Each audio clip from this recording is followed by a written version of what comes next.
There are two answers. One is it depends on the needs in each country, and to use an index, one can see which is most responsive to new money. It might be schools and education in one country. It might be roads in another country. We really have to be sensitive to the most developmentally effective tactic if we have limited funds.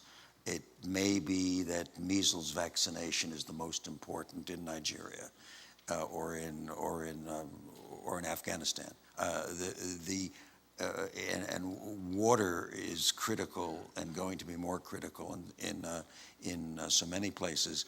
I want to remind all of us here that Costa Rica in the 1940s disbanded its military and decided on two interventions which worked for that country. One, to provide water every place and for everyone, for sanitation as well as drinking.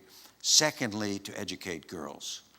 And the development in Costa Rica really depended on those two interventions. In Africa, it may be that we still need to expand education. In Africa, it may be that we need to provide roads or an economic outlet. So it depends. I just want to say one more sentence. Military force doesn't defeat terrorism ever. It might assist in opening up, as the minister has said, but it's very important to understand that, I understand at least, that terrorism is not defeatable militarily, but only, as my other panelists have said, by other measures, deeper measures. Sabri, can I ask you to expand on those deeper measures? You say you're in the White House for a meeting recently. How do you respond to the official who says to you, well, why should we throw good money after bad? We've thrown a lot of money into the Palestinian Authority, for example. What we've seen is the rise of Hamas, corruption, the rise of other militant organizations linked to Al-Qaeda in Gaza, for example. How do you respond to that argument, that if the West keeps on funneling this money in, all it gets is further radicalization? Well, let me clarify. There's no Al-Qaeda in Gaza, first of all. But as to why money has been wasted, I tell you, because when we went in through the peace process, as I said earlier, there was no marriage between the process and peace. There was only a process and wasted opportunities. That's why people who were despairing have lost hope in our agenda and have gone to the opposition, Hamas, and have selected Hamas. So in 2006, when we were voted out of office, I happened to be the Minister of Telecom at the time. It was bitter for me to leave the Ministry of Telecom, but I felt that's the voice of the Palestinian people because they've lost hope. There's no peace whatsoever. There's a wall. There's more settlements. There's more checkpoints. So I tell you, I'm a total believer that the word of bullets should never, ever be applied.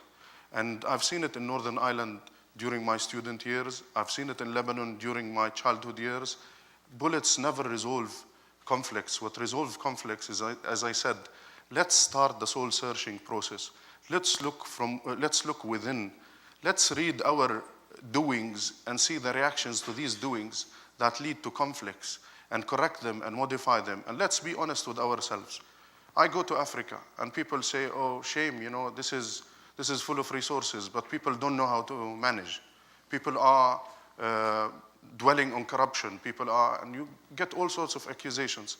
What we don't know is that Africa is resource rich, but sadly Africa is resource deprived. And that's the essence of things. Get people out of deprivation, get them jobs, get them hope, get them their resources, get them their own future to be ruled by their own selves. Then things will start changing. We have been through a process of words in which there's been so many promises of peace. And you know that every tyrant in the world uses the Palestine-Israel issue to his or her benefit. I think it is time to go back to what I said earlier. Let's apply the pull the sting policy. So to eradicate terrorism and move closer. I don't want to sound naive, but what I want to say is that there's no push of a button solution to the problem of terrorism around the world. It's a long-term process that needs a bit of energy and a bit of determination, and most importantly, a bit of, or too much of a will, goodwill. Okay, let me expand it out to the audience again. There's a gentleman here, and we'll focus on this side. Let's take these 3 questions in a row.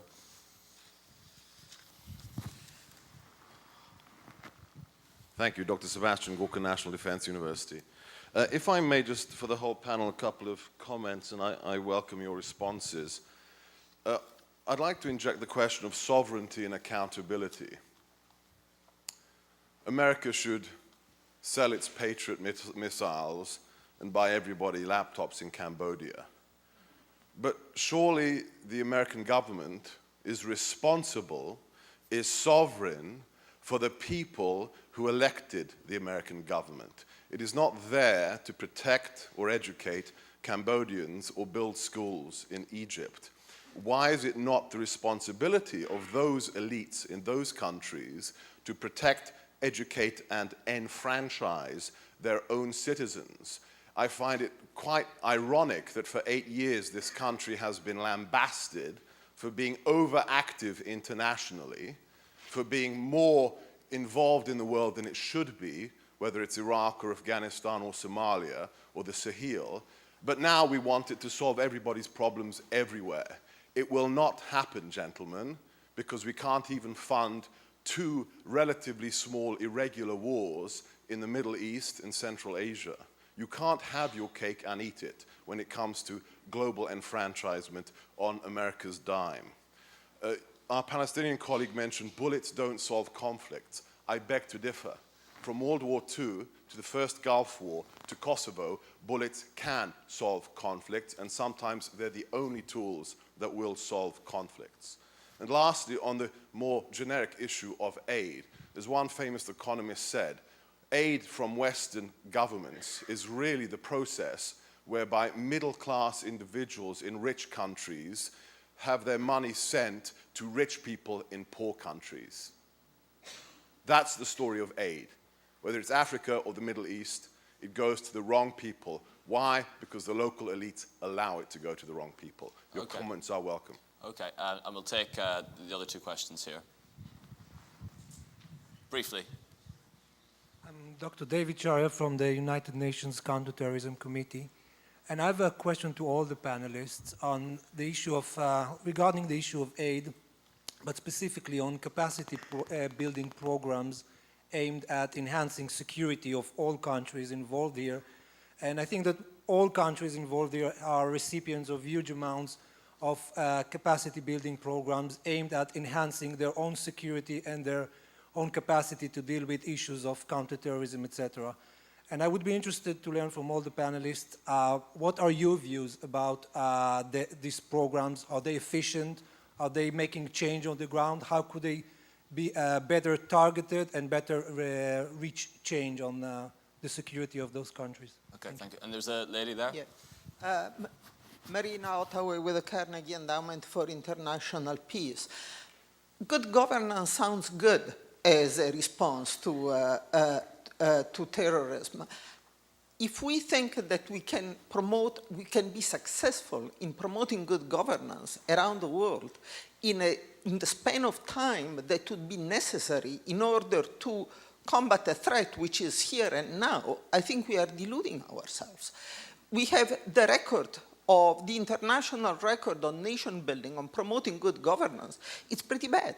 It's not so easy to do it, and I'm not too sure that it's it's the fault of what we have done, but it's a changing entire systems. So that I think unless we really start narrowing, yes, we should promote good governance. There is no doubt about that. But we are not going to cure the grievances. We are not going to convince people in the Niger Delta that they should not be angry at what has been happening in their country by vaccinating children against measles. So the question is really, how do we start addressing some of the grievances, for very specific grievances from which terrorism usually arises?